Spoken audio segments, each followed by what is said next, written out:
Shalom,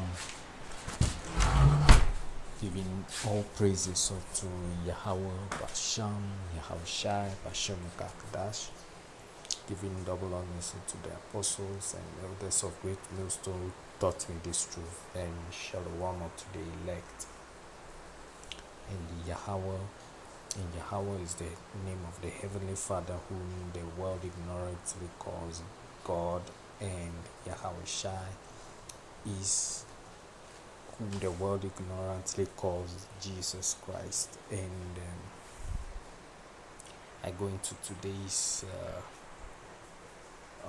topic from Ghana Web, and it states an egregious assault on parliamentary authority.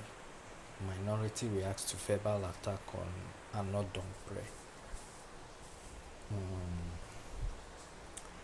And this is a situation where a female member of parliament from the Ghanaian Parliament assaulted this male colleague or MP called Mr. Anodompre, where this woman just spoke anyhow to this man, and it's causing a lot of chaos and mayhem in the chambers of parliament here in Ghana. And I read, the minority in parliament has described the actions of the acting chief executive officer of the Petroleum Commission and Victoria MFA Hardcastle towards the minority chief whip Frank Anodompre as an egregious assault.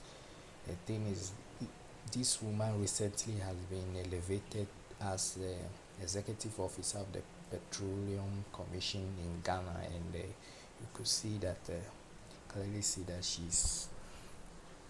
the power has clearly got into her head, and she starts to insult one of the male member of parliament in the house, and the other male colleagues are not taking this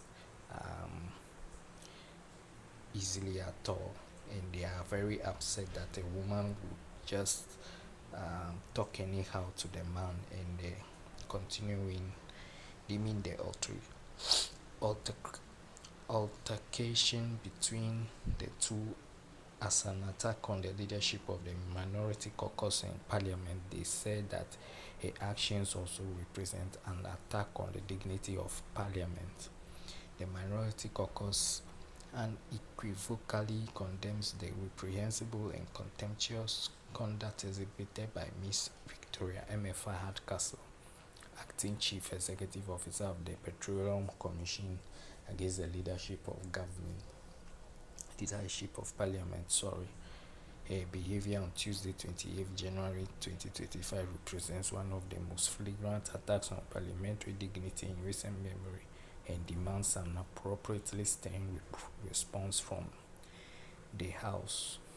Ms. Hardcastle's attempt to direct the minority chief whip, Honorable Frank Anodompre, on the execution of his parliamentary duties, coupled with an unconscionable description of a senior member of parliament as silly, constitutes an egregious assault on parliamentary authority that cannot go unchallenged. Such conduct strikes at the very foundation of our democracy and must be met with the full force of parliamentary sanctions. A statement from a minority caucus dated January 29, 2025 said.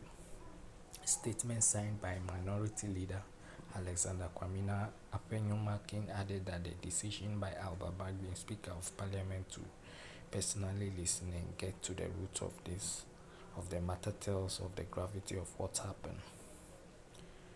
They therefore want the Speaker of Parliament to appropriately activate the sanctions under the standing orders of Parliament that merit the severity of what the Petroleum Commission board said.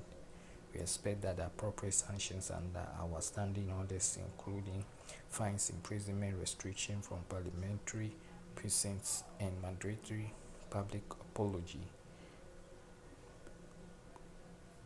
will be applied with appropriate severity to reflect the gravity of this offense, the statement added. Meanwhile, Abambagbe is to deliver a determination on this matter on Friday, January 31st, 2025.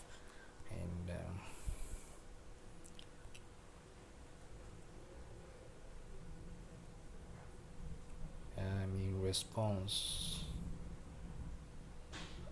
continuing, what happened between Anodompre and MFA Hardcastle, and altercation occurred between the acting chief executive officer of the Petroleum Commission, MFA Hardcastle, and the member of parliament for Sawam Adwoje Frank Anodompre during a sitting of the appointments committee on Tuesday, January 28, 2025. While the cause of the altercation between the two is not clear, a video of the incident shared by Channel 1 TV shows that the MP took offense at the description of his caucus as micro by the Petroleum Commission CEO. In response, the minority chief whip allegedly threatened to take her castle on, a statement she did not take lightly. You are threatening me that you will take me on because you are who, my friend? Don't bring yourself. What do you mean you are taking me on? She fumed. So this is this woman just talking anyhow to the man, and not don't pray. The MP, however, emphasized the offense in the descriptive words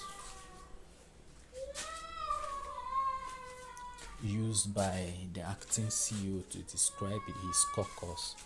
You called us micro minority, the MP question, but you are a micro minority. Doesn't appear minority leader himself used that phrase, Hardcastle retorted. You think you can bully me here, she added. Amidst the melee created by the encounter, the MP accused the acting CEO of referring to him as silly. Please, you cannot call me silly. We will deal with this matter, stated the appointment committee of Parliament on Tuesday, January 28, 2025, delayed the vetting on some nominees of the president over some claims made by civil activist Oliver Barker, former war against the community on social media. The committee chairman Bernard Ahiafo expressed disgust over the claim that members of the committee demand bribes from nominees before approving their nomination by the president.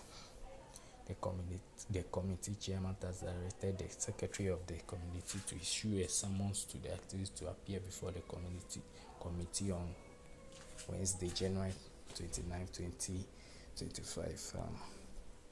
So all this basically, and you are clearly aware that Ghana recently had the election with President John Mahama as the president and the vice president being a woman, and don't even remember but a woman has been given a vice presidential slot. Her name is Nana Jean Opukwa Jimao. Yeah, I think so. And Ghana is always following the ways of Babylon by always putting women in highly authoritative posts or positions, and once these women get into this kind of positions, you see what automatically happens. They all get proud and start talking absolute nonsense towards their male colleagues, which they are not supposed to do. Women are supposed to be in the house and to be looking after kids and watching after the household, and the men being out doing what they need to be doing. And this is one of the reasons why it's the Lord doesn't want women to have power, or a woman to have power over the man. And so I go to this precept Proverbs chapter 31 verses 3, give not thy strength unto women, nor their ways to that which destroyeth kings. And so, as a result of what they've done, first they elected this woman as an MP, and after electing her, they've given her this post as the head of the Petroleum Commission in Ghana here. And you think that this kind of thing wouldn't result into, because you look at this woman, clearly you can see that she's clearly power drunk and thinks that she can talk anyhow to any of the men in the chamber of parliament. And I go to this concluding precept as well from First Corinthians chapter 11 verses 3. But I would have you know that the head of every man is Christ, Hamashiach, and the head of the woman is the man, and the head of Hamashiach is Yahushai. Exactly. So a man is supposed to be the head of a woman, not the other way around. And once you flout this law, this is the kind of nonsense that will be going on. So these Ghanaian people have themselves to blame. So end this lesson by giving all praises unto Yahweh, Basha, Yahushai, Basha, Dash, Shalom.